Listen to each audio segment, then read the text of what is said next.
Salut, bienvenue dans une nouvelle vidéo. D'une superficie de plus de 5,5 millions de kilomètres carrés, la forêt amazonienne s'étend sur 9 pays d'Amérique du Sud. Cette région abrite une biodiversité extraordinaire et a développé un écosystème unique au fil des siècles. Parmi les arbres denses et la végétation luxuriante, on trouvait autrefois des animaux disparus qui suscitaient à la fois l'émerveillement et le danger. Aujourd'hui, nous vous présentons les 20 animaux disparus les plus dangereux de la forêt amazonienne.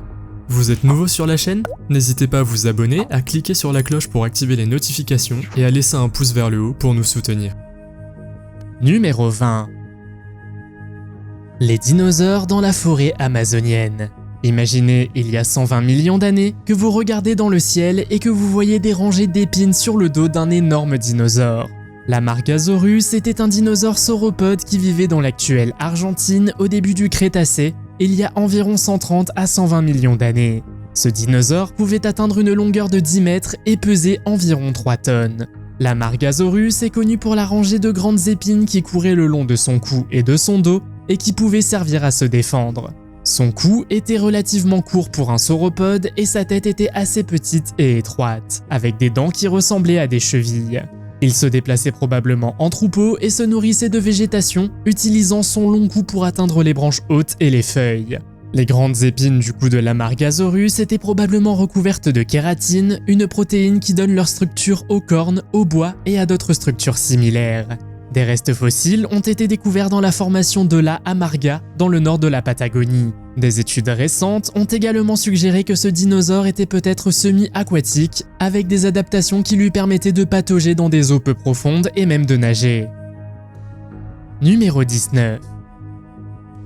Arctotherium était un genre d'ours à face courte qui vivait en Amérique centrale et en Amérique du Sud à l'époque du Pléistocène, il y a environ 2,6 millions à 11 000 ans. Des restes fossiles ont été découverts dans toute l'Amérique centrale et du Sud, notamment au Brésil, en Argentine et au Chili. C'est l'un des plus grands ours connus, certains individus atteignant une taille de plus de 3,35 mètres et pesant jusqu'à 1600 kg.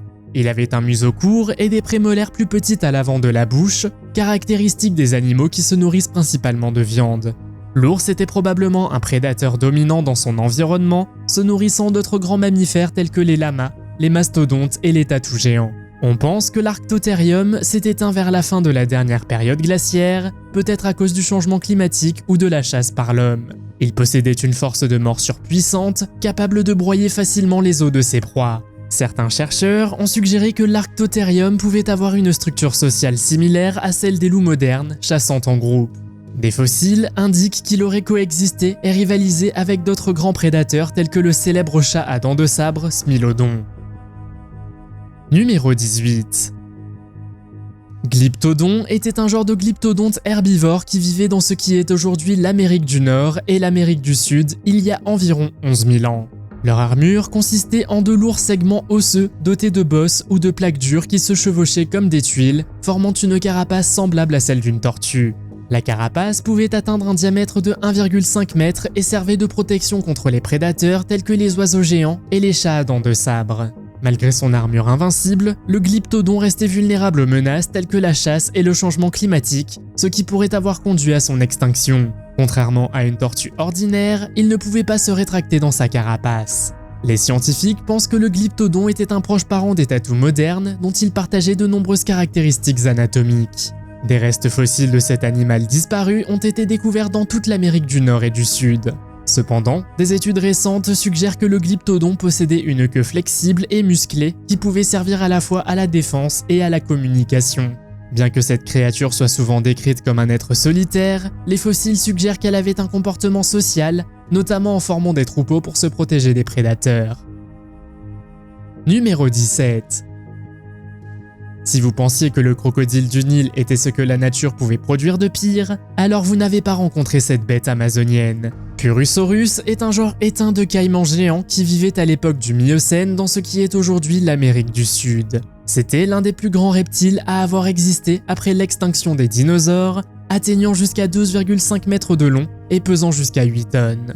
L'immense taille du Purusaurus lui permettait de s'attaquer à de grands animaux tels que les premiers éléphants, les paresseux géants et même d'autres crocodiles. Les dents de cette créature étaient parmi les plus grandes de tous les crocodiles connus, certaines mesurant jusqu'à 30 cm de long. Purosaurus était considéré comme un prédateur semi-aquatique avec des adaptations telles qu'un corps aplati et une queue puissante pour nager et chasser dans les rivières et les marécages. Ces restes fossiles ont été découverts dans toute l'Amérique du Sud, notamment au Brésil, au Pérou, en Colombie et au Venezuela. Numéro 16.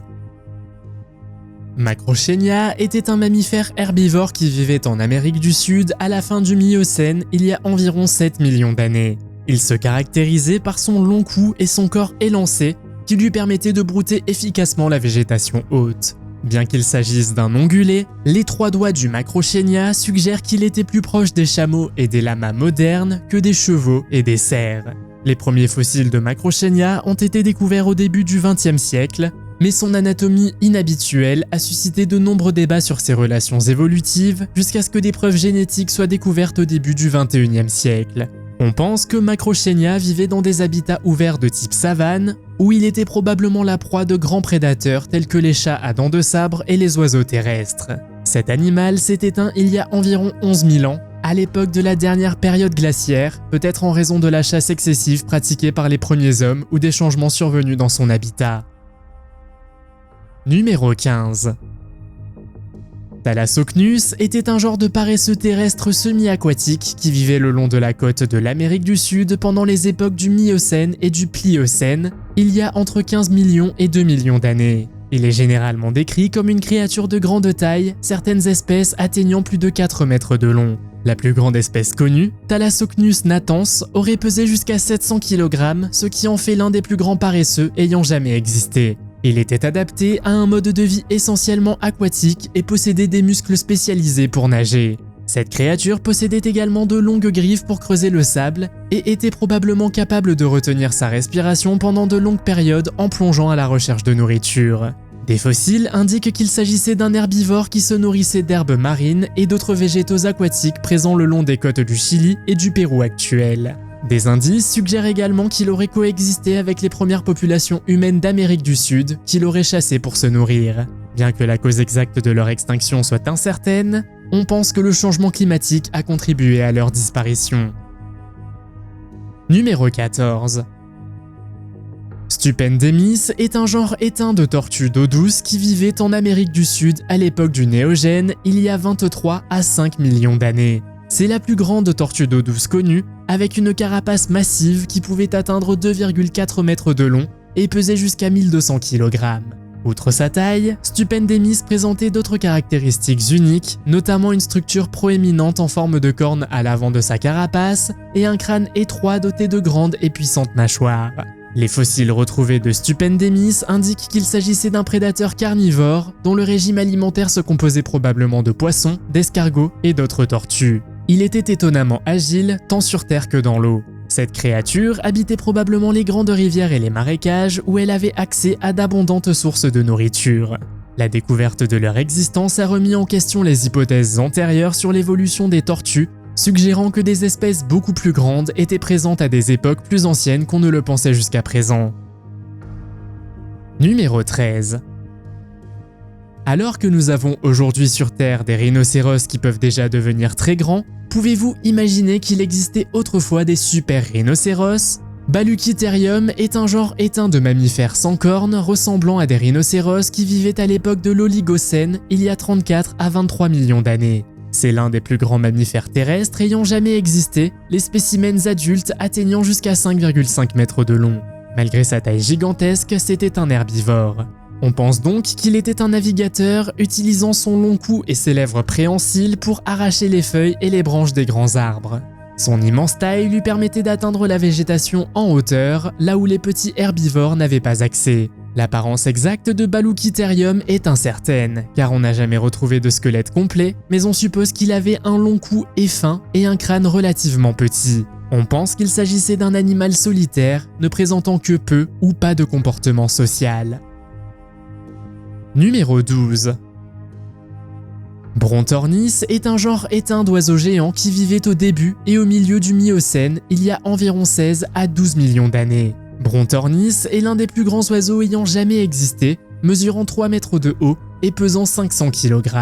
Malgré son immense taille, cet oiseau géant ne pouvait pas voler. Les scientifiques pensent cependant qu'il s'agissait d'un prédateur qui chassait probablement d'autres grands animaux.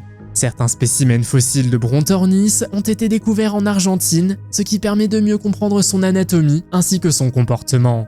L'analyse des fossiles suggère que l'oiseau avait un cerveau relativement petit et un système nerveux relativement simple. L'extinction du Brontornis et d'autres grands oiseaux incapables de voler en Amérique du Sud serait liée à l'arrivée de l'homme dans la région, qui a chassé ces animaux et perturbé les écosystèmes dont ils dépendaient. Numéro 11.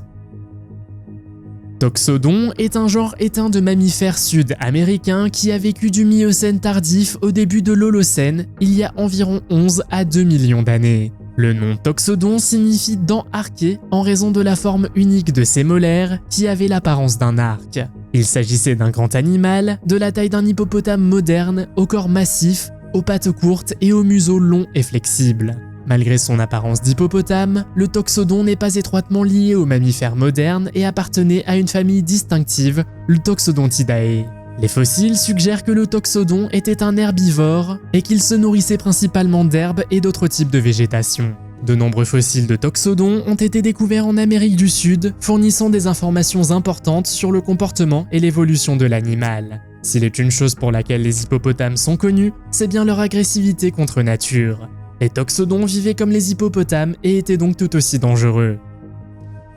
Numéro 10. Xenosmilus hodgsonae est une espèce éteinte de Machaerodontinae, une sous-famille de chats à dents de sabre qui vivaient en Amérique du Nord et du Sud à la fin du Miocène. Le nom Xenosmilus fait référence à ce qui suit. Xeno signifie étrange et Milus fait référence à la famille des chats à dents de sabre. Contrairement aux autres chats à dents de sabre, qui avaient des membres antérieurs longs et fins et des articulations faibles, le Xenosmilus avait des membres antérieurs plus courts et plus musclés et des articulations robustes. Cela lui permettait de chasser des proies plus grosses. Il possédait également d'énormes canines dentelées, semblables à un couteau aztèque. Ses dents étaient utilisées pour mordre à travers la peau et les muscles résistants, ce qui permettait à l'animal de tuer des proies beaucoup plus grandes que lui. La découverte de Xenosmilus a jeté un nouvel éclairage sur l'évolution et le comportement des chats à dents de sabre. Xenosmilus ainsi que d'autres chats à dents de sabre se sont éteints il y a environ 1,5 million d'années. Numéro 9. Quetzalcoatlus est un genre de ptérosaure qui vivait au Crétacé supérieur il y a environ 68 à 66 millions d'années. Avec une envergure pouvant atteindre 12 mètres, Quetzalcoatlus est l'une des plus grandes créatures volantes ayant jamais existé. Son nom, dérivé du dieu aztèque Quetzalcoatl, lui a été donné en raison de sa taille impressionnante et de sa réputation mythique. Bien que Quetzalcoatlus ait été capable de voler, il n'était pas particulièrement puissant et se déplaçait plutôt en planant. L'étude des fossiles a permis de mieux comprendre la biomécanique des grandes créatures volantes ainsi que les adaptations qui ont permis aux ptérosaures de voler. Si Quetzalcoatlus était principalement quadrupède, il était également capable de se tenir debout sur ses membres postérieurs et peut-être même de courir sur de courtes distances. Les paléontologues ne s'entendent pas sur la question de savoir si Quetzalcoatlus se nourrissait principalement d'animaux morts ou s'il chassait activement des proies vivantes.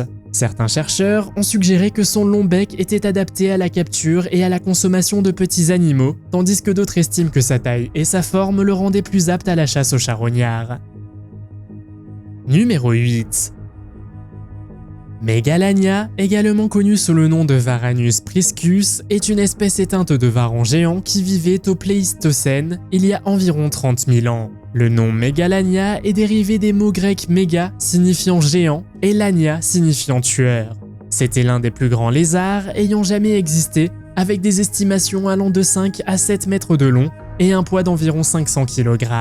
En outre, c'était un prédateur carnivore qui s'attaquait à divers grands animaux, notamment des kangourous, des wallabys et d'autres reptiles. Les dents du Megalania étaient incroyablement acérées et dentelées, ce qui lui permettait de mordre et de déchirer efficacement la viande coriace. Elles étaient également orientées vers l'intérieur, ce qui l'aidait à retenir sa proie. Bien qu'il soit similaire aux varans modernes, le Megalania présente des différences significatives avec les espèces vivantes qui lui sont apparentées. Par exemple, le Megalania avait des pattes plus courtes par rapport à la taille de son corps, ce qui en faisait probablement un coureur plus efficace et plus agile sur les terrains rocailleux. Bien qu'il ait été un prédateur redoutable, il a dû faire face à la concurrence d'autres grands carnivores dans son écosystème. Par exemple, le lion marsupial et le kangourou géant à face courte sont deux autres espèces qui ont coexisté avec Megalania. Numéro 7. Neosaurus est un genre éteint de rongeurs étroitement apparenté aux capybaras actuels. Il vivait au Pléistocène il y a environ 2,5 millions à 12 000 ans. Les restes fossiles de Neosaurus décrivent un rongeur relativement grand, certaines espèces atteignant jusqu'à 2 mètres de long et pesant plus de 450 kg. Comme les capybaras modernes, Neosaurus était probablement un animal semi-aquatique, vivant près des rivières, des lacs et d'autres étendues d'eau. On pense qu'il s'agissait d'un animal relativement social, vivant en groupe ou en troupeau, comptant jusqu'à 20 individus. Cela lui permettait peut-être d'assurer une certaine protection contre les prédateurs et de faciliter le partage des ressources. Neosaurus se distinguait notamment par ses grandes incisives incurvées qui lui servaient à creuser et à chercher de la nourriture. Il est possible qu'il ait également utilisé ses dents pour se défendre contre les prédateurs. Bien qu'il s'agisse d'un rongeur assez grand et imposant, il était toujours vulnérable à la prédation. L'examen des restes fossiles a révélé que des carnivores tels que les chats à dents de sabre chassaient le Neosaurus. Numéro 6. Le loup d'ailleurs est un canidé éteint qui vivait au Pléistocène supérieur en Amérique du Sud. Bien que la plupart des gens associent ce loup à l'ère glaciaire, il a en fait évolué au début du Pléistocène il y a environ 1,9 million d'années. Le grand loup était plus large et plus robuste que n'importe quelle espèce de loup moderne et sa mâchoire était beaucoup plus puissante. Il mesurait environ 76 cm à l'épaule et pesait environ 90 kg. Son crâne pouvait atteindre une longueur de 30 cm et était incroyablement robuste. Les loups d'ailleurs se trouvaient souvent en meute et chassaient probablement des animaux plus grands tels que les bisons et les chevaux. Ils utilisaient probablement une combinaison de mâchoires et de dents puissantes pour abattre leur proie. Les fossiles retrouvés du loup suggèrent qu'il parcourait l'Amérique il y a plus d'1 million d'années. Il coexistait avec de nombreux autres animaux fascinants tels que le tigre à dents de sabre et le mammouth laineux. Autre fait intéressant, le grand loup est connu pour son apparition dans la culture populaire, notamment dans la série télévisée Game of Thrones. Numéro 5. Si les dinosaures, les crocodiles et les ours géants régnaient sur la Terre, les eaux de la région amazonienne étaient probablement habitées par le mégalodon. Le mégalodon était l'un des prédateurs les plus grands et les plus puissants ayant jamais existé. Selon les estimations, il pouvait atteindre 24 mètres de long et peser jusqu'à 100 tonnes. Son nom signifie dent géante et il vivait il y a 23 à 2,6 millions d'années. Les dents du mégalodon étaient incroyablement tranchantes et dentelées, atteignant 18 cm de long. Elles servaient à mordre et à déchirer la chair coriace de ses proies. Le mégalodon se nourrissait de divers grands animaux marins, tels que des baleines, des dauphins et des tortues de mer. Il était un prédateur dominant dans les océans et n'avait que peu de concurrence. Malgré son immense taille et ses impressionnantes capacités de chasse, on pense que le mégalodon s'est éteint. Cependant, certains experts pensent que le mégalodon a survécu jusqu'à une époque beaucoup plus récente et que des observations de grandes créatures marines non identifiées pourraient lui être attribuées. Certains pensent qu'il pourrait même être encore en vie aujourd'hui, étant donné que seuls 10% des océans ont été explorés. Numéro 4. Iguanodon a vécu il y a environ 49 à 16 millions d'années, et selon certains scientifiques, il aurait existé dans différentes parties du monde, y compris en Amérique du Sud. C'était l'un des plus grands mammifères carnivores de son époque, atteignant près de 3,6 mètres de long et pesant 900 kg. L'Iguanodon avait des pattes longues et fines, ce qui laisse penser qu'il courait probablement vite et qu'il utilisait sa vitesse pour poursuivre et capturer ses proies. Certaines espèces de Iguanodon avaient des queues longues et lourdes, ce qui suggère qu'ils s'en servaient pour garder l'équilibre pendant la chasse. Bien qu'il s'agisse d'un prédateur redoutable, certaines espèces étaient omnivores et se nourrissaient également de fruits, de noix et de plantes lorsque les proies se faisaient rares. Les dents de l'Iguanodon étaient adaptées à son style de chasse et variaient en taille et en forme selon les espèces. Certaines espèces avaient des dents et des mâchoires énormes ou des dents spécialisées pour couper des peaux ou des os durs. Ils se nourrissaient généralement de divers animaux, mais ciblaient principalement des mammifères inhabituels et bizarres. Malgré son nom, l'Hyénodon n'est pas étroitement lié aux hyènes modernes et était en fait plus proche des ours et des phoques. Numéro 3. Il y a 2 millions d'années, vous auriez été surpris de voir une ombre gigantesque au-dessus de la forêt amazonienne, créée par des chauves-souris géantes. La chauve-souris vampire géante aurait été 30% plus grande que la plus grande chauve-souris que vous puissiez imaginer. Il s'agit toutefois d'une espèce éteinte de chauve-souris vampire qui vivait en Amérique centrale et en Amérique du Sud à l'époque du Pléistocène, il y a environ 2,5 millions à 11 000 ans. Son envergure pouvait atteindre 50 cm et son poids 60 kg, ce qui en fait la plus grande chauve-souris vampire connue de tous les temps. Comme les autres chauves-souris vampires, elle se nourrissait principalement du sang d'autres animaux. Cependant, il est probable qu'elle se nourrissait également de grands mammifères tels que les cerfs et les paresseux. Malgré sa réputation de monstre suceur de sang, la chauve-souris vampire joue un rôle important dans de nombreux écosystèmes en aidant à réguler les populations d'autres animaux. Des restes fossiles de cette chauve-souris géante ont été découverts à plusieurs endroits en Amérique du Sud, notamment au Brésil et au Chili. Les fossiles suggèrent que cette chauve-souris vivait dans les prairies et qu'elle utilisait peut-être des grottes ou d'autres espaces abrités pour se percher pendant la journée. Pouvez-vous imaginer tomber par hasard sur une colonie de ces chauves-souris géantes ? Numéro 2. Tout ce que nous apprenons sur cet oiseau le rend plus terrifiant que jamais. De nombreuses créatures peuvent être qualifiées d'effrayantes, mais lorsque le nom officiel est oiseau de terreur, on sait qu'il s'agit d'une affaire sérieuse. Phorus rhaco était un oiseau terrifiant géant qui vivait dans l'actuelle Argentine à l'époque du Miocène, il y a environ 23 à 2,6 millions d'années. L'espèce a été décrite à partir de restes fossiles découverts dans la formation de Sarmiento. Phorus rhaco était l'un des plus grands oiseaux incapables de voler de tous les temps, mesurant jusqu'à 3 mètres de haut et pesant près de 270 kg. C'était un prédateur redoutable et l'un des prédateurs terrestres dominants en Amérique du Sud pendant son existence. L'oiseau possédait un bec crochu massif qu'il utilisait pour capturer et tuer ses proies, qui comprenaient de petits mammifères, des reptiles et d'autres oiseaux. Le bec servait également à briser les os et à en extraire la moelle. La structure des membres de l'oiseau de terreur suggère qu'il s'agissait d'un coureur rapide, capable de sprinter à grande vitesse pour attraper rapidement ses proies. Ses pattes étaient longues et puissantes, avec de grandes griffes, tandis que ses bras étaient courts et pourvus de petites ailes sans fonction. L'oiseau de terreur aurait vécu dans divers habitats, notamment des forêts et des prairies. Numéro 1. Le Titanoboa est un genre éteint de serpents géants qui vivait dans ce qui est aujourd'hui la Guaira, dans le nord-est de la Colombie. Selon les scientifiques, le Titanoboa existait au milieu et à la fin du Paléocène, il y a environ 60 à 58 millions d'années. L'espèce a été décrite à partir de restes fossiles découverts dans la formation du Cerrejón. On pense que le Titanoboa était le plus grand serpent jamais découvert. Le serpent était aussi lourd qu'une voiture et pouvait atteindre une longueur de près de 13 mètres. Même sans venin, il aurait été un prédateur redoutable, capable d'attaquer et de dévorer de grands animaux. Le serpent possédait un système respiratoire hautement spécialisé et efficace qui lui permettait de prospérer dans les niveaux élevés de dioxyde de carbone présents dans l'atmosphère à cette époque. Cela explique également pourquoi il était si grand. L'immense taille du Titanoboa était probablement due au niveau élevé de dioxyde de carbone dans l'atmosphère qui permettait aux plantes de croître et fournissait d'abondantes sources de nourriture. Bien que la plupart des scientifiques affirment que le Titanoboa a disparu, on trouve encore parfois des serpents géants dans la forêt amazonienne. Quels sont les animaux disparus que vous aimeriez voir revenir à la vie? Faites-le moi savoir dans les commentaires. Si vous avez aimé cette vidéo, mettez un pouce en l'air.